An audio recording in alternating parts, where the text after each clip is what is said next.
One man with one KZ1000P and O2 model set out to restore it as a CHP motorcycle from hell.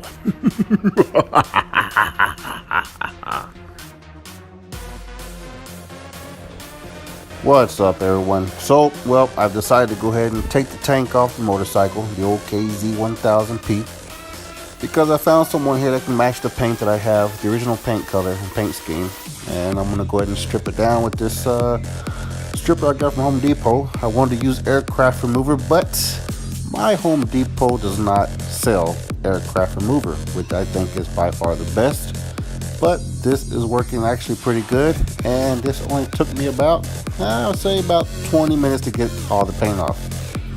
It sure does hell beat sanding. Anyways, hope you enjoyed the video. Stay tuned and I will keep more videos coming slowly but surely, getting the hang of this YouTube stuff. Hope everyone has a great day.